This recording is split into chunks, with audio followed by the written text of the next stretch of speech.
What's going on, everybody? Welcome back to another episode of the Morning After. It's your boys, man. We're back at it again. Another great weekend of college football. Like we said at the beginning of the year, man, this year is just going to be blessing us and blessing us week after week. Even when y'all said it was a down week last week, there were still upsets and still stuff happening. This week, same thing. Now, some of them upsets might have hurt me, but we still had some upsets. Um, as far as Texas goes, man, it's the same old, same old. Um, we sound like a broken record at this point. Offense just got to get it going, man. There ain't hmm much to it. Cam, y'all had a phenomenal game. Y'all won on the road. Two Temple and one convincingly. I don't think it was ever a. Never in doubt. Yeah, No. it's never in doubt from the first. I mean, they got the ball first, right? And they just went three and out. I think we received. We went down the field, scored. Scored, and We then went for two. I just throw in there for y'all did Yeah. because y'all was like, damn, 8-0. What the hell? You went for two, Yeah. Went and for then two. Got up on them early. yeah, and then they went three and out, and it was just kind of hmm downhill from there. But um, I guess I'll just start off with us first, man. I'll get the boring stuff out the way, so you can go and talk about your Sooners and how great y'all look and hmm how y'all are gonna beat us and beat everybody and go to the I'm not national saying nothing, championship bro. I'm not and go saying nothing, undefeated. bro. One game at a time, man. Yeah, One game at a you time. learned from last year. Oh yeah, you just can't take it for granted. One game at a time. Never know. Um, but I mean, like I said, sound like a broken record as just the offense, man. Specifically, Arch. Um, that's the big thing here. Is Arch? I don't quite know what's going wrong. I guess the moment might be too big for him at the moment. I don't know if him being the starting quarterback has like not gotten to his head as in like an egotistical way, but more so of that it's showed him a little bit and rocked him a little hmm bit. But it's a completely different arch than what we saw last year against the teams that we played. Um, his whole mechanics still look off, and which is crazy because we played San Jose State last week, and he didn't look like. I mean, I didn't watch the game because I was driving, but he didn't look like terrible. But I feel like he regressed this week than from when we played San Jose State, and I feel like UTEP is a lesser opponent than San Jose State. Now, I will say I think the coach over there is going to do phenomenal things there. I think he will kind of get that program turned around for the moment that he is there. Um, I mean, you could tell just from when they were on the field and how hyped they got and how much Yeah, the he cared. energy. Yeah, hmm and how much he cares about those kids and how much they care about him, and that they really seem like they play for him. So he probably will do great things over there and get poached, unfortunately. But yeah, man, we just ours just has to get it going. I know a lot of people are talking about um, our offense of play calling, but I hmm feel like that's just a lack of um, the inability to throw the ball forward. hmm um, I I feel like Sark is very limited right now because a lot of people are saying like everybody's just kind of pressing defense, offense, play calling. I don't really see the play calling as pressing. I just feel I see it as more of closed off, which is not what we expected coming into this season. We kind of, I mean, at least for me, I kind of expected it to be more open than it has been, just because of the caliber of player we thought Arch was going to be. I don't know it's a if it's something that we'll continue to see going forward as far as the play calling is. Like I don't know if this is going to be an all season thing, but I just feel like he doesn't really have the opportunity to open it up. We just can't. We don't like fans are complaining, but it's like what do you want Sark to do? Like you call these plays that does open stuff up, but you can't complete the ball. So like what's the purpose of it? Um, so I don't think the play calling is quote unquote like horrible or bad or pressing. I just think it's limited. I feel like the play calling is limited. Um, I know we spoke about screens and we're not running enough screens, but like I told you, I just feel like we can't run the screen effectively. And I feel like that's why they're not calling it as much. We called a screen last game and he overthrew him. Now he stumbled a little bit. The running back stumbled a little bit, but still it was a high pass and it was fast. So like, I just think there's just some disconnect with Arch where it's just not allowing him to play very well. So that's the only thing that I will say for on Sark's end. Arch is in, like I said, we got to kind of get it together. You've been in the system for 3 years. You've played, teams far, far, far less than Ohio State. I just feel like you just gotta, you gotta rip the ball and not second guess yourself. We had a throw to Parker Livingston to convert a 4th down, I believe, and he just has to throw the ball and let it rip, and it's a 1st down. Let your receiver make a play. Instead, he runs the other way, throws across his body, back of the end zone, and gets picked. We had a roll out to the left side, and Wingo's running free across the middle, throws across his body, incomplete pass. And so it's just stuff like that. Like he just has to fix that mechanically, set his feet, throw the ball, fire it. With the background that he has of being a Manning, I feel like he would have watched his uncles enough and trained with his uncles enough to know not to throw across his body. I feel like those are like basic fundamentals that he should possess at this point of his career. Yeah. But I mean, yeah, he just has to get it together. I think a lot of teams are starting to pick up on Sark's offense and giving us a 3-high safety look, which I think we can beat versus anybody we play. But the thing is, again, we just have to be able to throw the ball and complete the ball. That's the biggest issue here. Running backs look great. CJ went out first play of the game. I kind of got scared because he grabbed his knee, but it turns out it's a hamstring. So I don't know how accurate or how the true that is. I feel like you wouldn't grab your knee for a hammy issue. But I think he's going to be out this weekend. DeAndre Moore might come back. He was in concussion protocol. Trey Wisner still with the hamstring issue. He's out. Trey Moore might be back, I believe, this week, maybe. And I feel like that might give Arch some confidence because apparently that was like his favorite target in spring ball or just workouts in general. Obviously, you want those guys out there that do give him the confidence. And we have Parker out there, and he seems to be throwing great to Parker.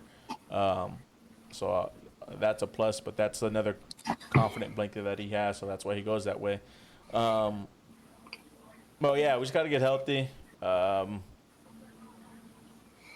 Continue to run the ball great. We had a true freshman come in, Simon. He ran the ball great.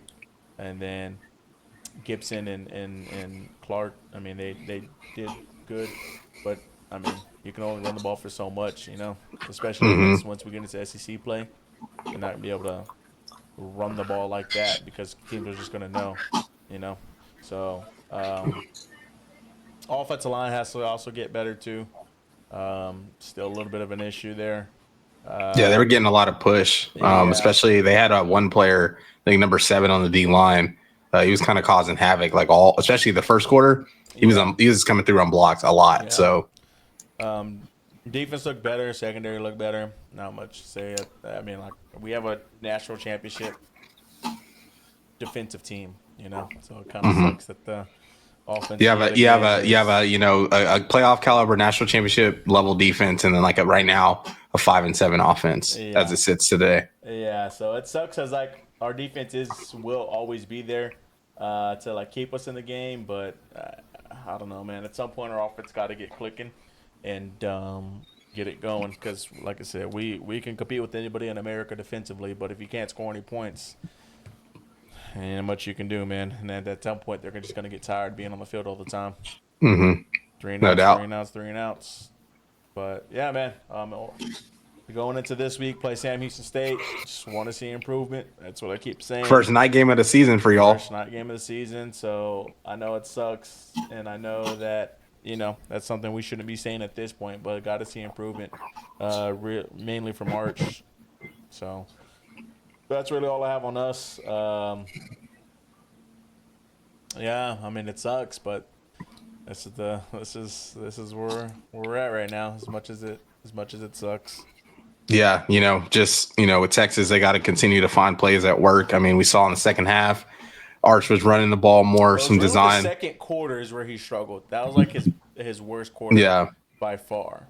In every statistical category there is, that was his worst quarter. First, third, and fourth, he was fine. Yeah, and just he's got to run. I think they're going to lean on his athletic ability. Use him in the +1 run game again. Just because he is a good athlete, and you guys are having some success with that. But as we get into conference play, after this final tune-up game, he's got to be able to throw the ball. You got to be able to have completions. There's going to be good defensive fronts that he's going to play every week. Good defensive coordinators that will make adjustments, and obviously Sark will make adjustments as well. But if you can't make adjustments, if you can't even have this other component of your offense, I also think too, there isn't like, you can kind of tell like the last couple of years, and we'll see it when Emmett Mosley gets into the rotation. I know he's been hurt and stuff, but Emmett Mosley, that's what I meant, not Trey Mosley.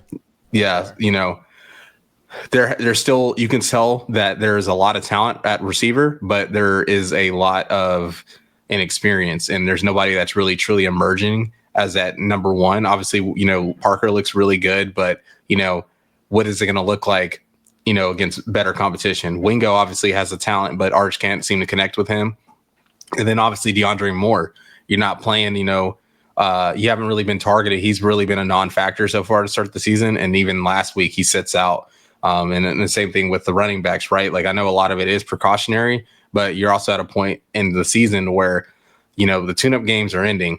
You can't just, pit players in and, turn it on. Like, some players are possible. They can do that, but you need the offense to have, they got to play together in actual game environments. They need to get reps together, and continue to build off that. With the players that we have that are injured, I feel like those are the type of players to do it just because they've played so much already. Like Trey Wisner, he had to, basically just jump right into it because they got hurt. So he had a full season as the number one back and being a leading rusher in the SEC. So I feel like that's a player that could probably just jump into it just because he's had to do it before. And then same thing for DeAndre Moore. He played a whole season last season, and he got targets, and he wasn't the primary target either. So when it was his time to shine, he did do good. So I feel like that is also somebody that is able to just go in and do it. Now, as far as like Emmett Mosley or Christian Clark or Gibson, CJ Baxter, as far as like that might be a little bit different, just because the inexperience is there as far as the type of level of play. I know Emmett came from Stanford, and they probably don't play, that great of opponents like you're about to see. So like that speed of the game is going to be different. So that might be a little bit different for him. CJ Baxter just hadn't played in the whole season, so that's going to be a little different for him. Gibson, he played last year, but it's just, fumbling issues keeping him off the field. And then Christian Clark, again, missed all season last season, coming back off an injury. So, like, probably those players will probably have to, like, there's a reason they're seeing more game time versus others. Yeah, no doubt. I thought, all in all, looked good. Punt return game looked good. Niblett, he was kind of a non-factor. I went to the game against San Jose State, but this week, he's able to return some kicks, put you guys in plus territory, especially for you guys being a struggling offense. That's something that's going to be super, important as these games progress. If you're not able to move the ball, an explosive, return in the return game can, jumpstart an offense, give you a short field, give you, a little bit of yards to get you immediately in the field goal range, in these tight games where all the yards matter, all the points matter, all the possessions matter. So I like seeing that aspect. Defense, obviously, is continuing to do their thing, but it will become a point in time if the offense can't move the ball. I mean, we saw it last year with us. We had a great defense last year, and even as good as the defense was, it ended up becoming a non-factor in some games because, teams they would get up on us and, our defense would be tired, played a lot of snaps. And then, a lot of these teams are like, oh, we're up, 10 points, 15, 20 points. Like, we don't really got to press now. We have a comfortable lead. Our defense is keeping them at bay because our offense isn't really productive, and we can kind of milk the clock and condense and shorten the game. So you want to be able to have complementary football because, it's just not realistic to rely on your defense to carry you, especially as you get into conference play. Like, there's going to be teams that make plays and on the defense, just this is how the game is. So, hopefully we see some improvement this week. You got another tune-up game at home. Man. So hopefully you see it. It's a whole month of tune-up, man. They have 3 games in a bye week. Yeah. And what's alarming too is he's struggling at home. Like, we thought after the Ohio State game, he'd come back and, look like how he has in the past. Yeah. And then the fact that he's still struggling at home, like, it's going to be a whole different beast because I think in the month of October, y'all aren't home at all. Like, you play in the Red River and then you're on the road a lot. So, we'll see. That's going to be really important for y'all to, kind of get things in motion. And it starts really with Florida in a couple weeks, and we'll get to them here soon. But, on to the Sooners, man. We look good, play good football. Defense is, doing their thing. They're playing to a standard, outside of, some turnover from Mateer, to give them the field goal. And then, that long run against Michigan, the team's been shutting everyone out. They played for the most part defensively. Even the young guys, when they get in, they look like they're making plays. They look comfortable in the system. There's not really a substantial drop off when we put our 2s and 3s in. So that's what you like to see, that we have some good quality depth. Over the BV tenure, we've been recruiting at that level and developing at that level. So you're kind of seeing these guys that are in the system for the 3rd and 4th year really emerge. And then, on to the offense, I thought Arbuckle called a good game, was aggressive. We got Mateer throwing the ball early and often. Run game, looked good for the most part. Torrey Blaylock had over 100 yards. He's really emerging as our running back 1 as a true freshman. So excited to see his growth and continue to see him get better and better as the year progresses. And, you had Xavier Robinson get in. He had a touchdown.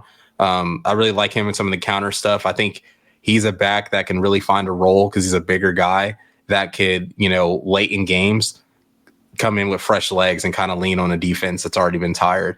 I think that's a good role for him, and he's obviously been productive for us. And then receivers, I think the receivers look good, when they got the targets. We're finding ways to get open. Jaron Cannett continues to be a weapon for us. Super impressed with him. I was listening to Todd McShay earlier today, and he was saying, cool story for him. He's being talked about now in draft rooms. Like, they're talking about him being a middle round guy. 3rd, 4th, 5th round, and that's great for him. This is a guy that the way his career was looking, being one of the top athletes in his recruiting class, not having a good career really for the most part at linebacker, being able to transition to tight end and get into the mix of being drafted is awesome. So excited to see his growth. He's a weapon. I love how Arbuckle utilizes him, gets him involved. And, Mateer, he missed some throws, that'll come. I think he needs a slide. Obviously, we've talked about that.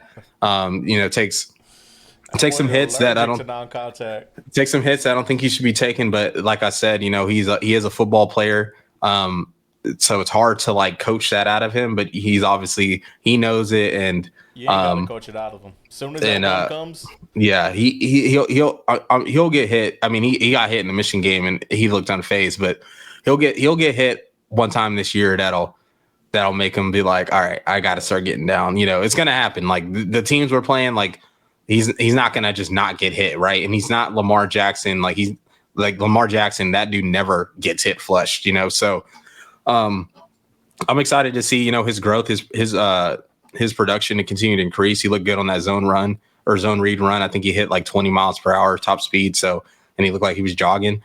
So they're just excited for them. I love that they went on the road, played in front of, 24,000 people and actually, played how you should look when you come off a big win. In the past, we've had a lot of, hangovers, if you will, from having, big time wins against some good teams.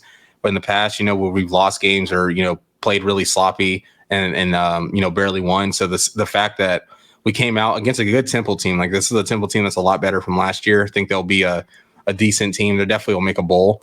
To see them come out the way they did and just aggressive from the jump and really no lack and drop off from the Michigan game, it has me excited to see what we can do this season, and actually shows like the level of discipline that this team does have. So super excited. Got a big one coming up this week, man. You already know. We'll talk about it here in the next couple episodes, but I was impressed with the performance, excited to see what we do. And, it was a good week for me. So yeah, y'all look good. I mean, far better than where y'all were last year at this point. Yeah, no doubt. It's always a positive. There's nothing really to beside. The only thing to gripe on y'all really is Mateer just not sliding. If that's like your only gripe of the whole team, there's not much to complain about, Yeah. So y'all are a great football team, and I think the America is starting to understand that. I think y'all are finally getting some respect around here. You and I knew that before the season even started. So I don't know. It's exciting, man. I'm happy for you because obviously last year was last year, and never want to see any team go through that. It sucks as a fan as much because it wasn't the fact we were just losing; it was the fact that we just had no chance as much in time games. And energy we put into these, Yeah. waiting for the season's here, and like wanting to win and whatnot. It's tough, and I've been through the dark ages, so I know how it feels. Mm-hmm. But no, like I said, if that y'all's only nitpick, y'all have that. Y'all are doing great things. Other than that, I get maybe running backs, but and even then, last they played week. well, and we're gonna, we didn't even have Fasusi playing. He could have probably went, if it was a conference game, but we didn't even have our full starting, line out there. So excited to see that. Hopefully we get Ott involved more. Don't really know what's really going on there. Brent Venables mentioned that he's just not where he needs to be, so that's why he's not playing. And honestly, it just sounds like he probably came in expecting to be the guy and got beat out by Torrey Blaylock and some of the other guys. So, if it's one of those, when y'all got him, I told you it was different, man. Hey, yeah, sure, he played in. I don't even think it's that. I just think he just. There's just. I feel like there was maybe a sense of entitlement, and yeah, but I also feel like because he is. I also feel like that there's not a sense of entitlement, so you'd still do good enough to get the job or at least play. And the thing is, I think what hurt him too is, he got banged up in camp, and I figured, okay, he's hurt, right? Don't play him against Illinois State, don't need him. And then against Michigan, it's like a big game, you need to see what he's about. And then this game, I was like, okay, he plays, he'll maybe play, but he didn't play much. Maybe he plays against Auburn more. I do think to get his confidence going, just get him the ball any way you can. Like, I'm not talking about just traditional runs. Like, obviously he's going to be a part of that, but screens, put him in a slide. He's a great athlete. He's a great receiving back. Like, just get him some touches, get him some confidence, make him feel involved. Even this week, even if he's not a focal point of the game plan, get him, 3 to 5 design touches in this game against Auburn coming up, and just have him get back in the flow, get his swagger back, get his confidence, because we will need him. This is a long season. Injuries happen. He's a super talented player, and when he is on and engaged, he's one of the best backs in the country. So hopefully he can they can figure out what's going on with that. But on to the week 3 matchups, the slate, it was a loaded slate of games. Colorado and Houston, this will be kind of brief. Houston took care of business. Colorado, they look like, they just got to figure out what they're doing at quarterback, right? Like, they have, 3 guys there they're playing, Slater and Lewis. I can't remember the third string's name, but the guy they started this past week. But, I just look at it as a sense of, hey, you kind of know what you are this year. This might be kind of a rebuilding year for Colorado. So in my opinion, you bring in Slater, right, to kind of be the guy that's going to be the, I forget the term. What's that term called? Where there's like, you get a quarterback for like a year in NFL, you're going to draft somebody.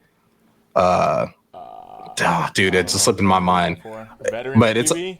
No, it's called like I forget. It's you get like a QB and you just kind of you know they're not the guy, but they're not the guy, but they're you know what I'm saying. They're gonna be but the term will come to me at some point, but.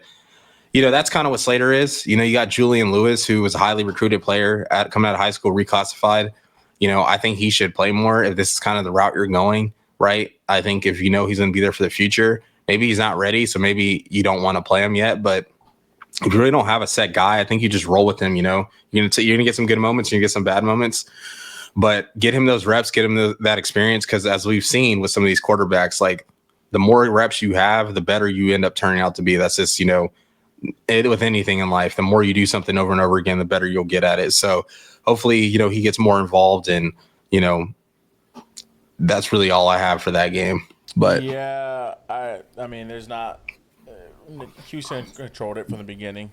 I don't think the quarterback for Colorado looked great. I thought Slater looked a lot better when he was in versus Georgia Tech and versus Georgia Southern. Who they played second? They played Delaware. So I don't know what the reasoning was to go with him, but he did not look great. And I figured at some point they would kind of make a quarterback change, but they never did. So that might be a statement by Dion. There could be something going on behind closed doors that we don't know about, and that's why he played.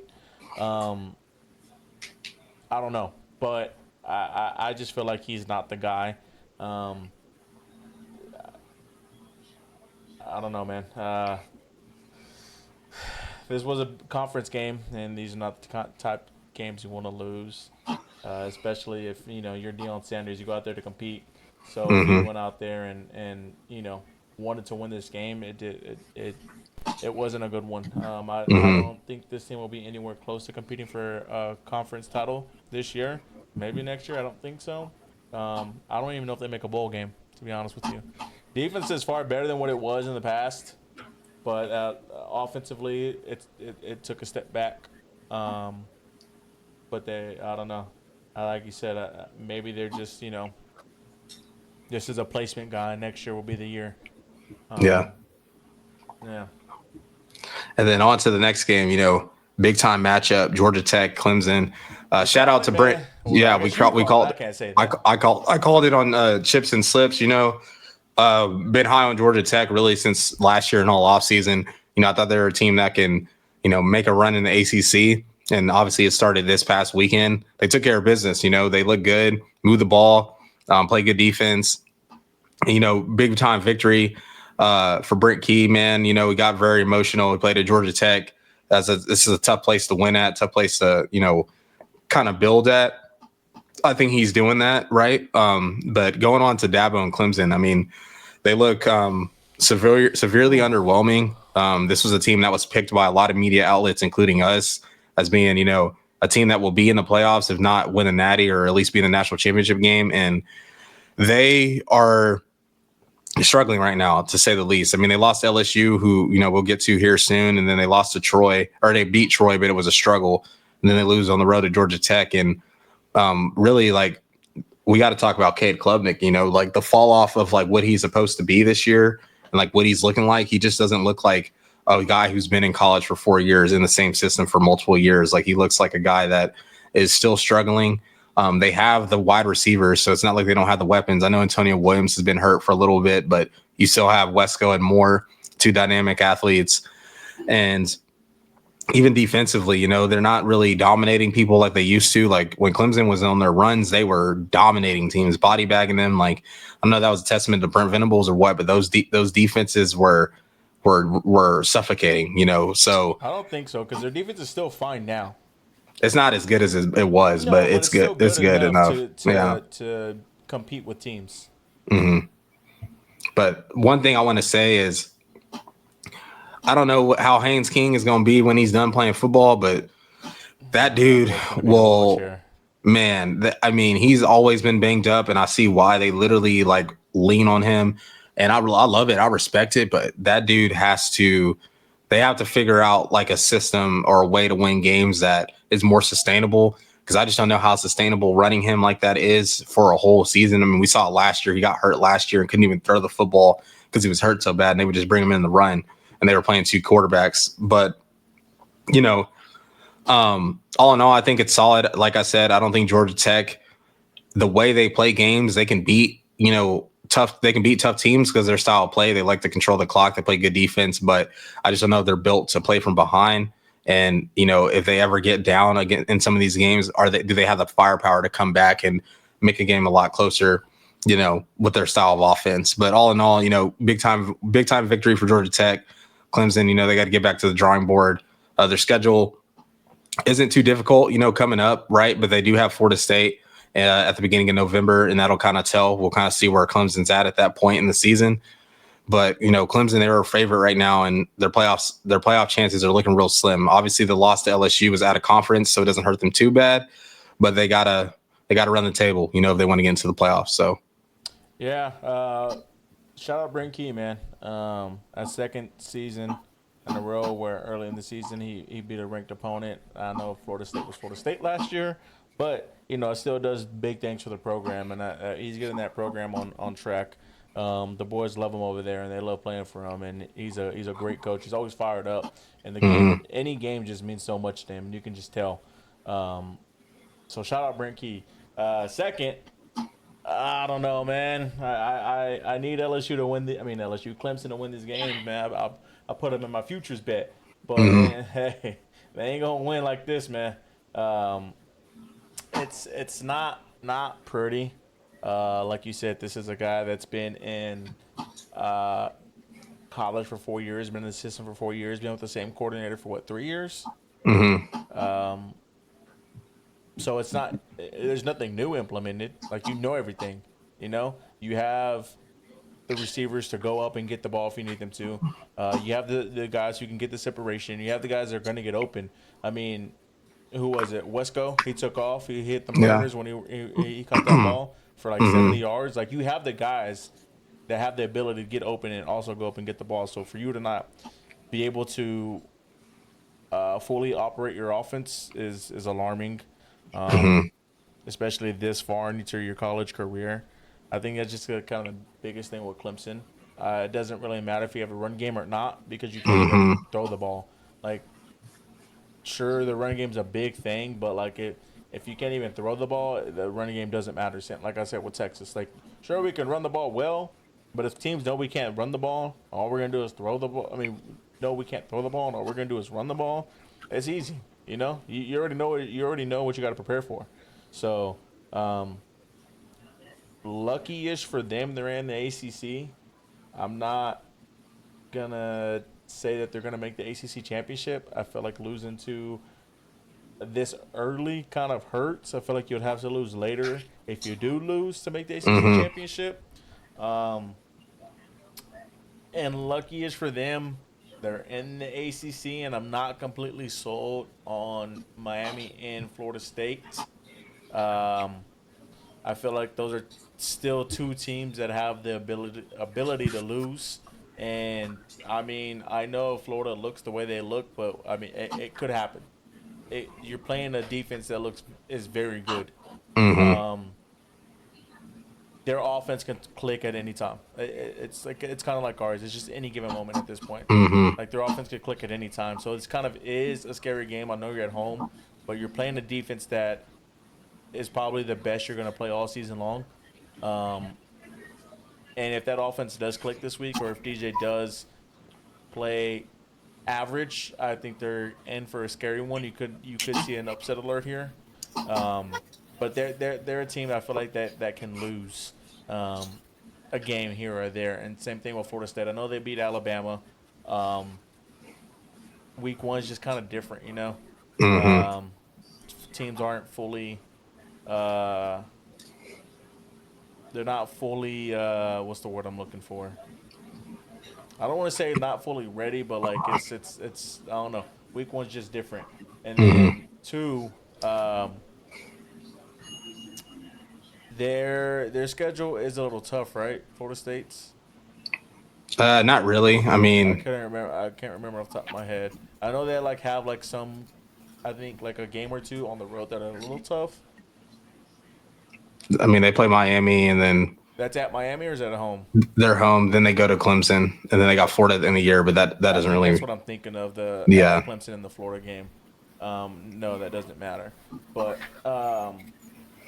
yeah, so I think you're kind of in an okay spot. You just have to win out. You can't really lose again. If you do lose again, it has to be to Florida State. Obviously, you don't want to lose that game because you are at home. Yep. But if you do lose And again, they need a resume win too. yeah, and you need a resume win. So your brand is big enough to be able to get you to the playoff. You just have to have some. You can't lose again. You have to have you. You can't lose again, and you have to win these games convincingly. Yeah, 100%. So yeah. Yeah, man. We'll just have to see. Hopefully they can get it going. Going on to the next game in the morning. Wisconsin, Alabama. Not much to say besides Butt to ass. That's all you can say on that one. besides Ty Simpson, and he looked good, man. Ty Simpson looks like he's figuring out the DeBoer system. Jermani Bernard and Ryan Williams, both balling out, going crazy. Ryan Williams, looks like himself. A lot of people kind of wrote him off after his concussion and not playing last week, but he's still that guy, and he showed it. So Alabama's starting to look like they're clicking. We'll see kind of in a couple of weeks. They play Georgia in 2 weeks, so we'll see kind of what that looks like. But, outside of that, good performance for them, especially after losing to Florida State. You get to play another Power 5 school, Power 4 school, and you take them behind the woodshed, So it was a good win for them. We'll see how they continue to build and become a player in the SEC. Yeah, not too much to say on my end, man. If you took our slips, we made you some money. But I mean, yeah, I said in the other show, I've seen Wisconsin play. It's I don't know. There's not really much to say. Bama looks good. Now we really got to see how good they are when they play against Georgia, just because that's like their biggest test from Florida State. So we'll see in a few weeks. But I mean, yeah, they look better, but it could only be because they're playing these lesser teams. But soon to find out. And then go ahead. You got it. I was gonna go to the next one. Yeah, go ahead. Yeah, on to the next one. USC Purdue rain delay game. It was stormy. They beat them 31-17. A team they should handle easily. Well, again, if you took the pick I gave you in this game, you hit. It was a demon, and you hit. So cashed on this, but USC continues to look good. They win the games you're supposed to win. That's a big thing for them. I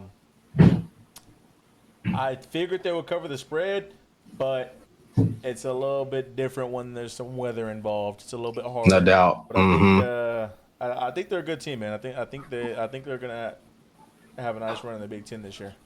Yeah, they look good, man. Higher on USC than most. They finally got ranked this week. But shout out to USC. They took care of business. It's hard to play after a delay, especially when you're on the road. So the fact they still, won by multiple possessions, it shows that they're playing a lot better. They're they're not having to score all over the field to win these games, and they have a comparable defense. So excited to see what USC does here soon. They got a couple games that will actually be some statement games for everyone to kind of see how good they are. But on to the next game as well.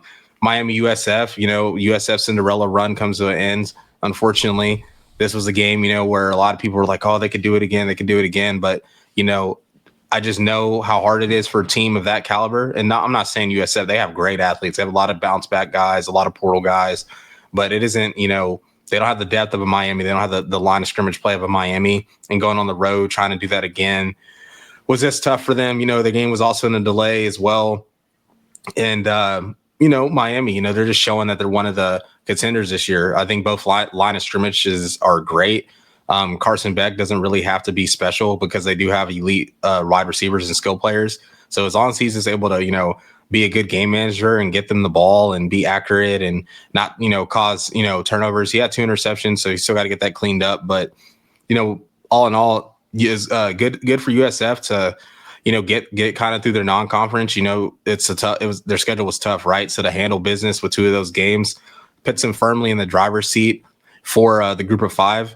The shitty part or the bad part is, they go from being ranked 18 to being unranked. And it's really not fair for them because they already have proven body of work. There's teams that are still ranked that don't have the body of work that they do. And to punish them essentially for losing a game on the road where they're not favorited in, it's already a tough draw for them to punish them, even though they have a good body of work. Just kind of shows like where a lot of these AP voters are.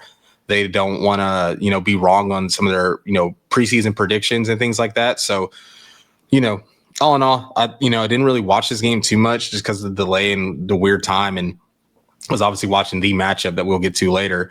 But, good win for Miami. It's a ranked win for them, so that's a good resume builder for them. And, if USF is a playoff team, that just makes Miami's strength of schedule look a lot better as well. So, yeah. I mean, you hit it right on the nail. But I want to say, I kind of want to emphasize it again. Don't be surprised if you see this team in the playoffs. I think they're a good Group of 5 team, and I think they're good enough to win the conference. And I think they're good enough to hang with some of the lower ranked teams that are going to be in the playoffs. They might not get a good draw, a luck of the draw, playing like, I don't know, we'll just like at Alabama versus like at the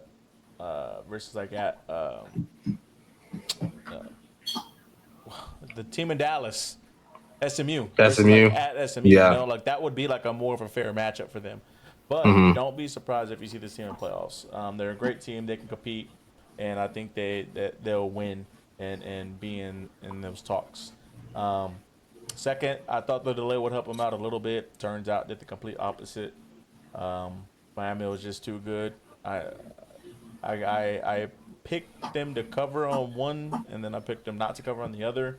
17.5 was a lot, but Too many points. Too many.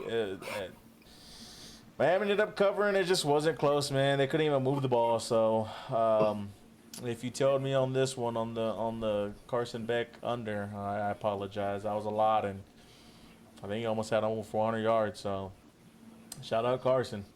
Shout out Carson, man. This next one was a banger, man. This was a good one. This was a fun one. Just good old fashioned blow for blow. It was fun. Two of the best offenses in the SEC went at it. Arkansas versus Ole Miss. A few hours before the game, Austin Simmons says he's not starting. He had a game injury from last game, so you have the backup come in, Trinidad Chambliss, and I picked Ole Miss to cover, and I was like, dude, there's no way, there's no way this is happening right now. And he came in and he balled and he did his thing. He had like 300 all-purpose yards, ran for 2 touchdowns, threw a touchdown. He looked good. And that's a big thing for Ole Miss and for any coach in the country, really. Even last year, Jackson Dart got hurt. Austin came in for a drive against Georgia, scores. You'd love to see that. You love that you can go put that guy in and he's going to execute and he's going to get you down the field. Now, Trinidad comes in and he takes over the game. He's driving on the field, getting you points. They score. He comes back. He answers. He scores himself. He gets hurt. Austin Simmons comes in limping on the field, and he's hurt. What does he do? Scores a touchdown. So to be able to count on those people and like have them score whenever you need them to, that's huge. That's something huge that you can just count on those guys and know that they're going to push the ball down the field and get you points, whether that's a field goal or a touchdown. Now the bad thing about Ole Miss is the defense. Them boys can't stop anything. Them boys can't stop a nosebleed. And it's vice versa, too. Arkansas, that defense looked horrendous as well. Horrendous, bro. But their offense, it looked electric. They can score. But you kind of figured that with Taylor Green, dual threat quarterback. He's going to do it with his legs. He's going to do it with his arms. It's not something that we're not used to seeing. We saw it last year. But, this was a fun one, man. And Ole Miss did end up covering they won by 10. Yeah.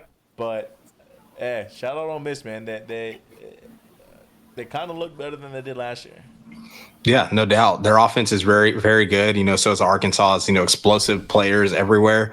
Both teams don't play defense, so we'll see kind of how that hampers their chances of being, dangerous this year in the SEC, because the teams at the top play defense and, they have the offenses to, score points, right? So all in all, right, Childress, looked great. I don't think there'll be a quarterback controversy because obviously they went with Simmons, the younger guy, more upside. The QB they played this weekend was a D2 bounce back one, and he looks good. He was a senior, is able to take charge and be explosive with the offense. It also shows the system, how good the system is for Lane Kiffin to be able to just put in a quarterback and produce at a high level, no matter who the quarterback is. It shows that his system is really good. It's polished and he gets his guys ready and prepared. But it was a big time win, for Ole Miss. Hopefully they can continue to build off of this and make some noise in the SEC. But, also you want to shout out Taylor Green. I thought Arkansas played well. I think he's going to be a good quarterback, and I think he's going to be, able to keep Arkansas in some games and upset some people this year, if they can continue to play offense at the level they're playing at. So on to the next game, Florida, LSU, big time game, big time spot, very important game for Billy Napier and Brian Kelly. And unfortunately, Billy Napier couldn't pull it out. I thought that Florida's defense played really good, well enough for them to win a game. And LSU really didn't do too much offensively. Fortunately, Whit Weeks got ejected super early in the game, on a horrible targeting call. And we've been seeing those, lately, right? There's been a lot of targeting calls. It happened in the South Carolina game as well, which we'll get to. And, our Mason Thomas. It was in the first half. Yeah, and it's just unfortunate. These guys are playing hard. They're not malicious. There needs to be some kind of flagrant 1 or flagrant 2, like in basketball, to where, okay, yeah, it was targeting technically because of the rule book, but this guy doesn't deserve to be ejected. Just give him the 15 yards and keep it moving. There shouldn't be, like the NFL, there shouldn't be ejecting people just left and right just because it was targeting because of the rule book, right? So hopefully that gets looked at some point, in the offseason. I think it's been going on for the last couple of seasons to where this has been egregious plays and you're ejecting guys in big time games, crucial games, or they're having to miss a game that they have the following week. That's a big time game, So it's unfortunate, but I thought LSU, they didn't look good on third down, not moving the ball. Obviously Brian Kelly, I know you guys have probably seen the clip by now, but there's a clip that came out of the reporters questioning Brian Kelly. They're not wrong for asking the question. They got to do their job, but also I do understand where Brian Kelly's coming from. They're 3-0. They're ranked number 3 in the country. I think they're a little overrated, especially because of the Clemson win. It doesn't look as good as it did, but it is hard to win in the SEC. It's not easy. You're playing against Florida, opponent that's got a ton of talent, and hopefully his point came across, right? But on to Lagway, dude, 5 picks, unacceptable.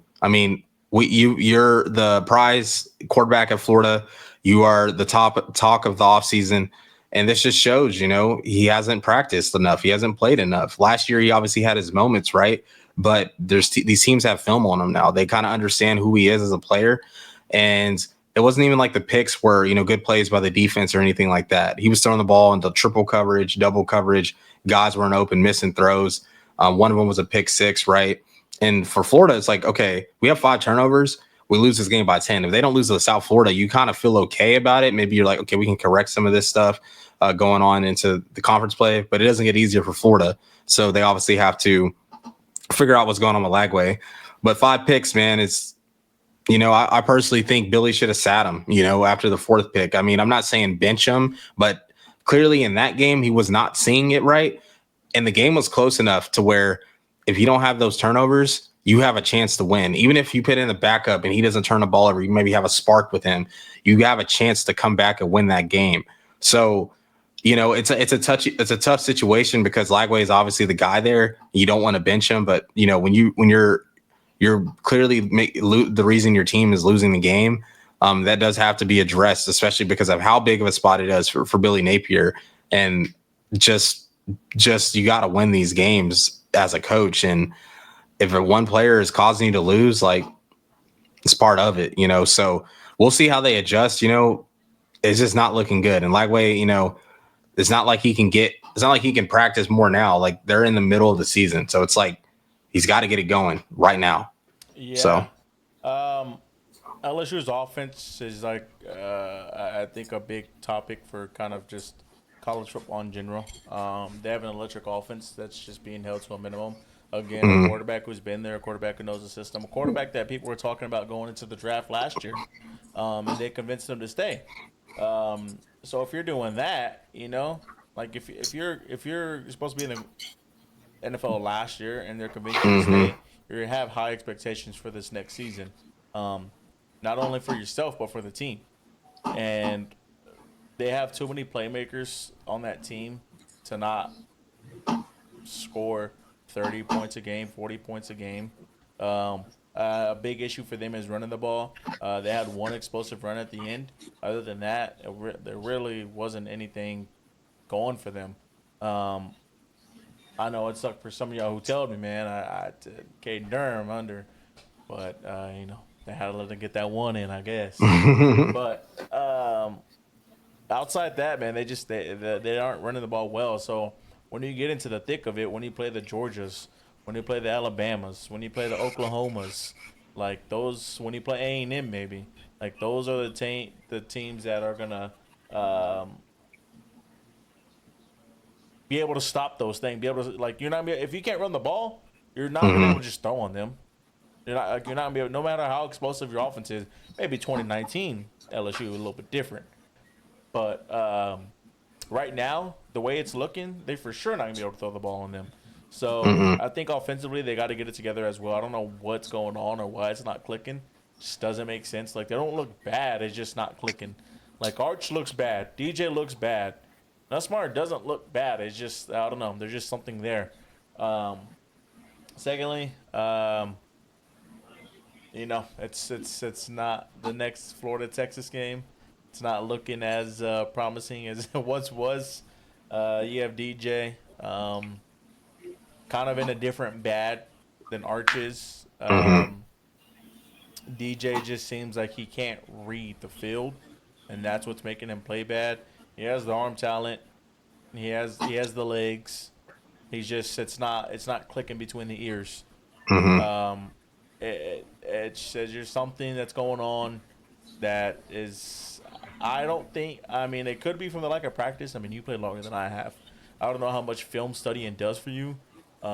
Just being able to see stuff. I'm assuming live action is a lot better for you, but um, throwing the ball into triple coverage deep down the field, like that's just not gonna get it done. Um, but all that stuff is correctable with just game time. Mhm. If that's what it truly is, all that stuff is just correctable game time, practice time, showing them just exotic stuff in practice so it can translate over to the field. Um, but I mean I still have high hopes for Florida, man. I think that's something they can get turned around. Um, this one loss isn't. I mean it's a big loss, but like it's not season defining. Maybe the South Florida one was, but this one isn't. And like you said, we might not be having this conversation if they never lost to South Florida. Um, so I think they can still get it together. I know they play us and we're ranked, and if they beat us, that's a ranked win they have under their belt, and that just builds momentum for Yeah. them. I know they go with who they play next, Georgia or us? Florida, they'll Yeah, probably play y'all next. they have a bye No, week they play this week. Miami next. Oh, Miami, They yeah, play Miami this this week. week, Yeah. yeah, and then they play us next week, and That's what I'm then saying. It doesn't get Georgia A and easier, M. man. So yeah, Yeah. get a ranked win under your belt at home. Like if you can get that and just build off that momentum, I mean your season's still there. Um, Mhm. so Yeah, they have the schedule that they can correct it. Really, I mean, they beat Miami and beat Texas. They're right back in the right back in mix. the mix, yeah. So So, I think they can do that. I think they're a team that can do that just because their quarterback play is different than our quarterback play. I feel like it's a lot easier to fix um, on-field end-game mistakes than it is to fix mental mhm. mistakes. I don't know if you Yeah. if you can No, like it's yeah. I mean, yeah, it's about. I mean, a lot of stuff you got to replicate, but you do get confidence from doing it in game. So that is kind of the struggle. It's like if he throws a pick next week against Miami, right, and doesn't have success before that pick, then it's like could it spiral on him? That's kind of what you got to look for. with these games coming up. But on to the A&M Notre Dame game, man. We called it. We called it as well, man. I'm telling you, we're on it. We're sharp. We kind of just see, we listen to a lot of sources. We got our information dialed. But, shout out to Mike Elko and them, man. The eye test, really. That too. That's what the eye test and just, when you look at these games, really, the easiest way to kind of go about it is you go off of coaching, right? Obviously, Marcus Freeman, we'll take that over Elko, but then you go off of rosters and then you go off of quarterbacks. And right now, Marcel Reed looks like the better quarterback. I mean, he's more experienced than CJ Carr, and it showed in that game. He made some explosive plays. The weapons they got in the portal, they looked great as well. And Mario Carver, 207 off 7 catches, super explosive wide receiver for the Aggies. He looked good. And both teams' defenses struggled, right? They both struggled to get stops. They both struggled to, kind of take control of the game. But you got to hand it off to Marcel Reed. Got to have it drives down the field, game-winning touchdown pass to the tight end, and it's a big-time win for the Aggies and for the program. They lost last year to them. This is and the A&M still had a good season, even though they lost last year. They're right in the SEC mix. But, you win this game, you feel confident about, what you can be as a program this year because you were in the SEC mix last year, even losing this game. So the fact that you're seeing growth from Marcel Reed in his second year as a starter, and then, you're seeing kind of the transfer portals that people that you brought in come to fruition.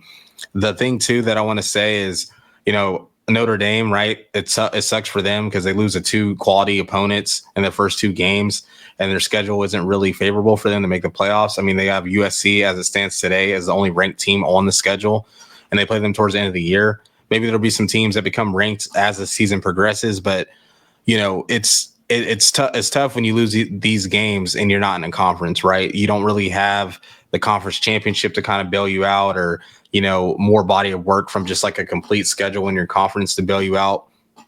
So that was, I thought, got to have a game for Notre Dame. They don't get it done. They need some things to fall their way, and they need to win out, I think, in order to make the playoffs. Well, luckily for them, they're ranked still. So as long as they win and people lose, they're going to keep moving up, off that alone. So that's the good thing for them. And if USC does, keep looking the way they're looking, and just theoretically, if they are undefeated, by the time they play and they do beat them, obviously that's a great win for them. So all they got to do is really just keep winning, just because they're still ranked. Yeah, no doubt. And I'm excited, man. I'm super excited for just how they look, moving forward, A&M as well. And the tough part too is they blocked a punt, and they only really had, 33-40, I think was the final, or it was 40-41. So they had 33 points of offense, which is plenty enough to win. So it shows their defense can't get stops, but take away that blocked punt. It's obviously important in the game, but you can't rely on that every week to keep you in games, right? So hopefully they can figure it out. I think CJ Carr is playing great, for a first-time starter. I mean, he's really not doing, anything wrong. It's just been tough breaks for the Irish as of late. So we'll see how they kind of progress as the season progresses, and Yeah, unfortunately for me, A&M looks good. The A&M Twitter likes to drink the milk. They love to stir the pot, drink the juice.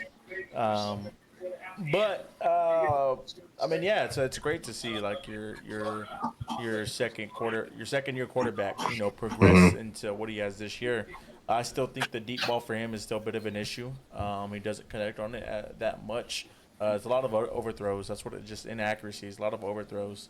If that gets corrected, they're a very dangerous team offensively because they have the weapons, they have the talent, they have the speed to beat you in any aspect of the game, passing the ball and running the ball. They have 2 great running backs at Owens and I forgot the other cat's name. Owens and I can't remember his name. But anyways, they have 2 great running backs that can run the ball and positive yards majority of the play. They're gonna fall forward and get at least 1.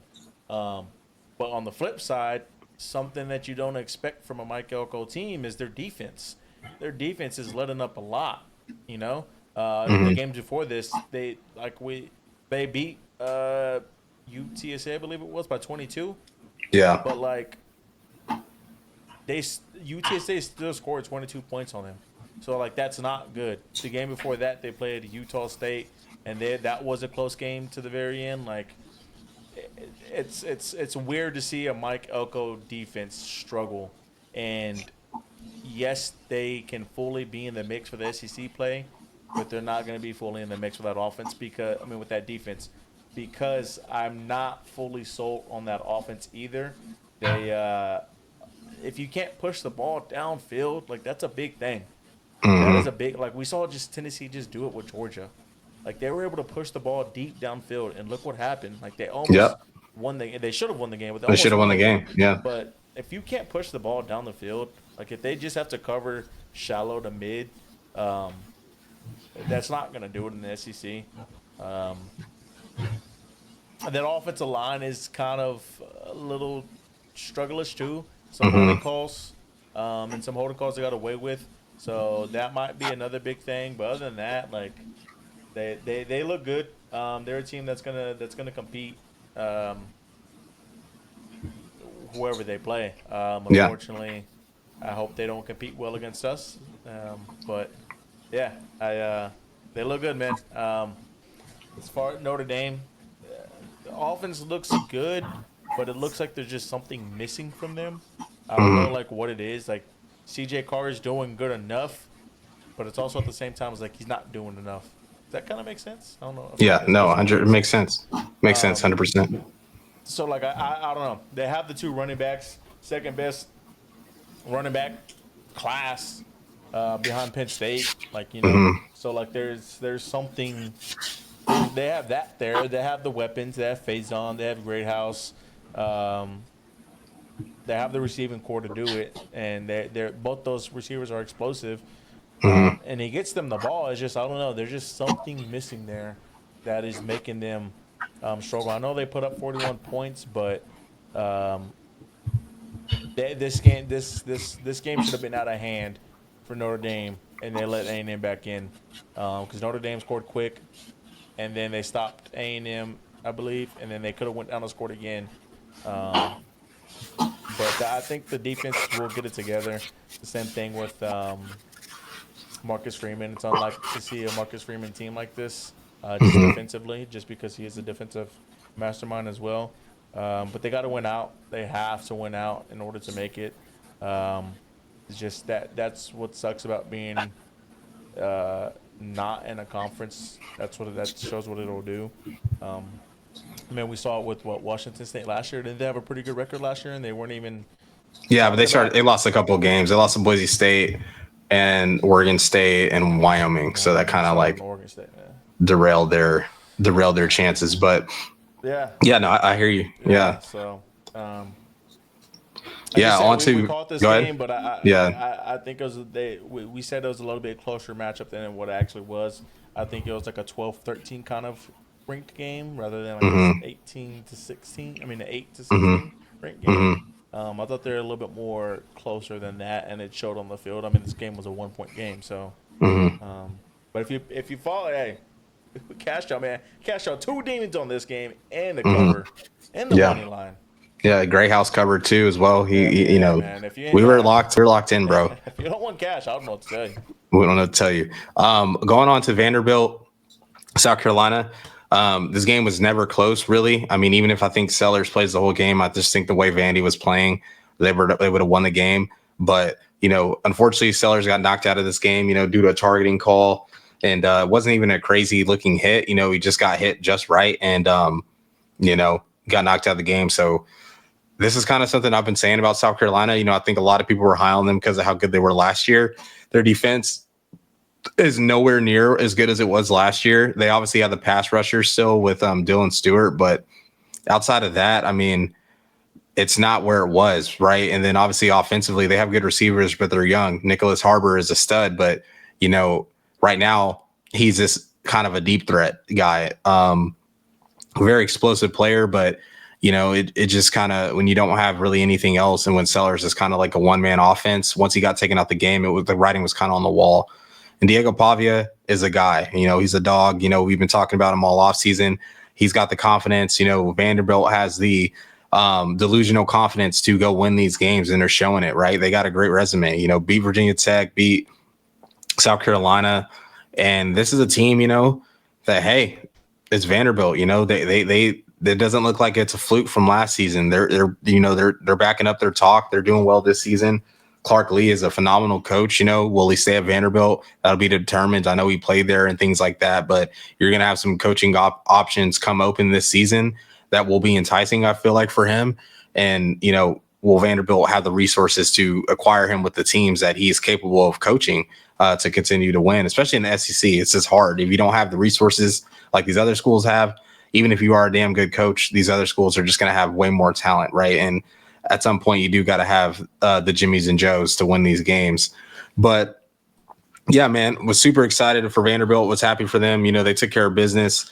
They are. I don't think they're a threat to win the SEC. I don't know if they have that kind of talent on the team, but they are going to be a problem to play. They're going to be a tough team. They're going to always have a chance. They feel like with Pavia, and go into South Carolina. They got Missouri this upcoming week.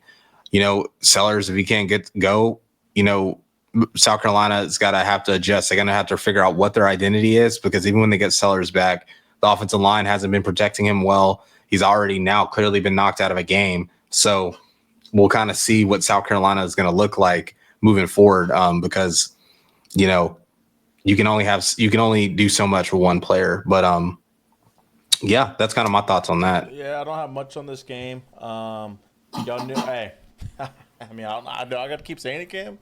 If you don't want money, then don't watch the show. No, for real. We called it. We picked Vanderbilt to win the game. Well, of course they're going to come. We picked them to win the game. Harbor, picked him. He hit. If you don't want money, hey, I don't know what to tell you. But, hey, man, anytime number 2 is back there on that field, I'm going to say they can win any game.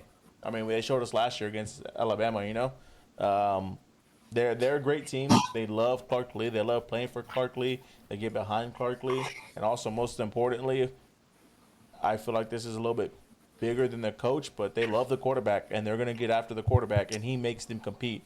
And they know as long as he's on the field, he's going to give it his all, so they're going to give it their all. I feel like that's huge. It's someone that you can lean on any time of the game, and you know that he's going to be there for you as a teammate and also as a player getting down the field and scoring some points. They're a great team. They're scary to play. They got the confidence with them. If they keep building that confidence, it's only going to become scarier. They come visit us November 1st, day after my birthday. Might go to that game, so I haven't decided yet. But, yeah, man, you've said it in the past. The offensive line for South Carolina just isn't what it needs to be.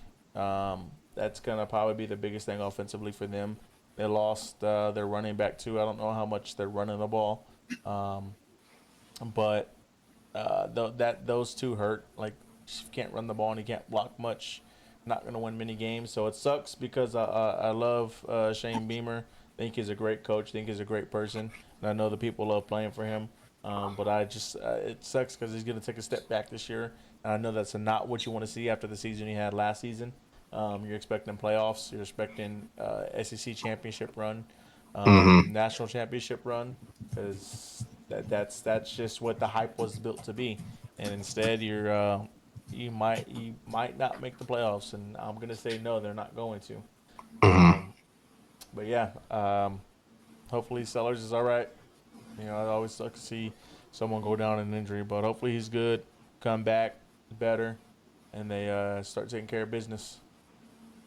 Yeah, no doubt. I'm excited to see kind of what it looks like, bro. Hopefully they can get it rolling, man. They just haven't been, they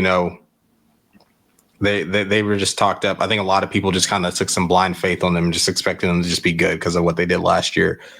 So on to the last game. This was a banger, game of the year. This game right here started off crazy, offense galore. One thing too I want to say about Tennessee is they, I've always talked about their offense. I've always talked about how the veer and shoot is outdated. This isn't 2012. This isn't 2014. But I got to commend Heupel because he has adjusted. He is running way more pro style concepts. I mean, he's running, a pistol, this very high level pistol running back, behind him, and you got trips out to the field, and you're running actual concepts to where you're designing and getting guys open, and you're pitting the defense in conflicts, to really make a decision. And they got the quarterback to do it. It looks like the trade for Nico and Joey Aguilar is panning out really well for Tennessee. They actually got a guy that can make their offense way more explosive than what it was last year. They obviously I don't think they have the defense they did last year, not the caliber. It's still good, but it isn't what it was last year. Last maybe year was monstrous. Yeah, maybe that's due to their they had two corners out, but maybe just the front seven just wasn't what it was last year. Their defensive line last year was nasty, but all in all, they looked good. They have a receiver that on their team. I was listening to Todd McShay thinks he's wide receiver number 1 on the draft board right now. So we'll have to see kind of how that plays out. But, excited to see them kind of put it together. Sucks the way they did lose, right? I think they did get kind of conservative. They get the strip sack. They're up 5 points then with 8 minutes left to go. They kind of, stall out offensively and end up kicking a field goal. I think you got to go for the throat. I know like Joey Aguilar had his struggles in the second half and Kirby Smart made adjustments to get stops for his team.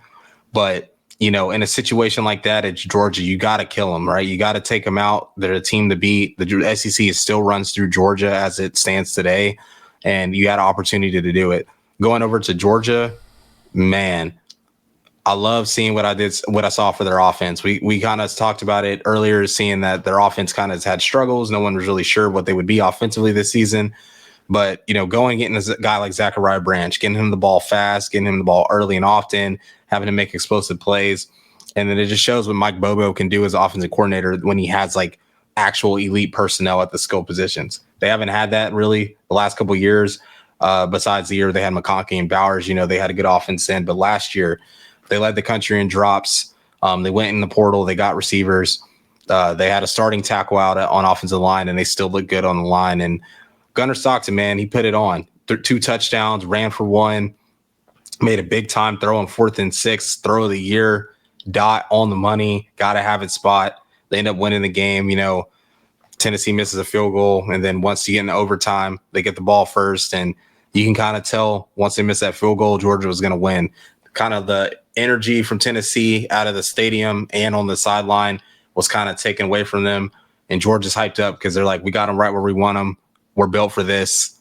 They had their moment and let's go take it. And Georgia literally almost scored on the first play of overtime, got PTSD. It literally looked like the Rose Bowl run, like on the side. It literally looked just like it.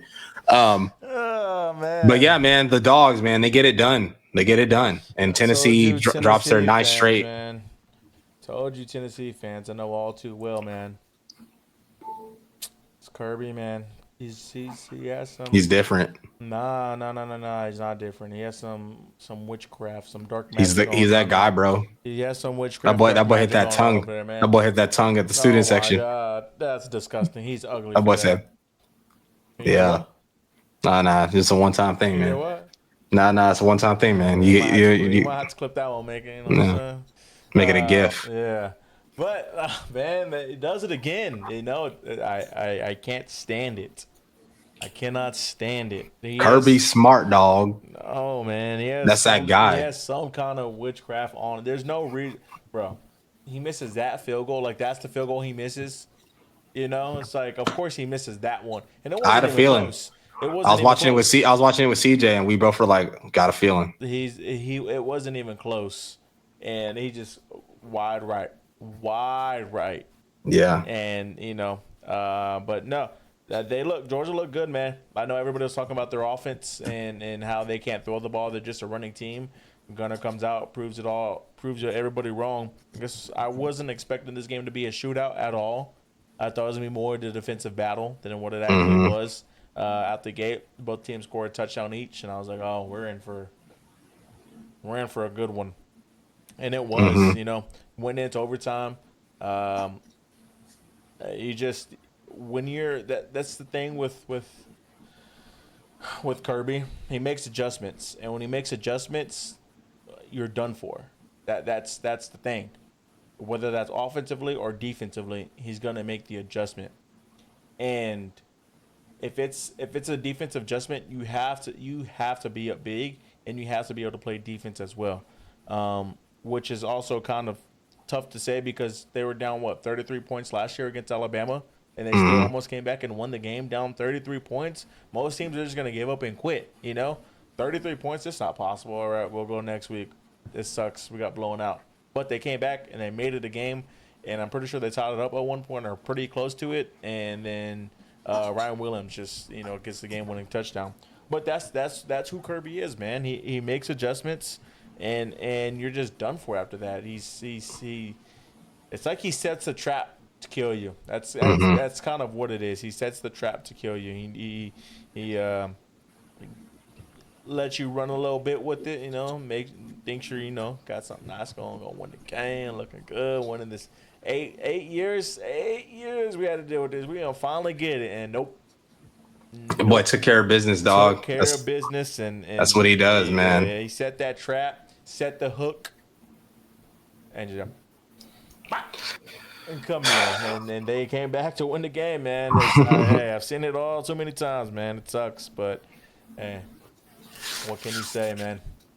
What can you say, dude? What can you say? And, man, just got to give kudos to them. SEC runs through Georgia until further notice. They got to get knocked off by somebody. So who will it be? We'll see this year. You know what I'm saying? I feel good about them boys in Norman. Match up well with them. Boys in Austin, Texas, man. Yeah. Y'all had y'all's chances. We'll see. Hey, what you trying to say, man? I said y'all had y'all's chances. We'll see, man. That's all I said. Third time's the charm.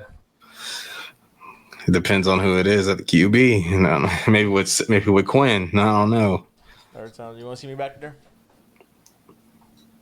Hey, we'll see. But that'll do it, man. That was a good episode. That's the morning after. We keep bringing you live recaps, updates, how we feel about the games. Just straight authentic analysis. Not no bias. Try to tell it as true as possible. And we're excited. We got another loaded slate. Probably more loaded slate this weekend, more ranked matchups, conference play is starting to go, and you're really going to have some questions answered on some teams. There's some teams that haven't really played anybody that are going to be put in the spotlight this weekend, so I'm excited to see that. Yep.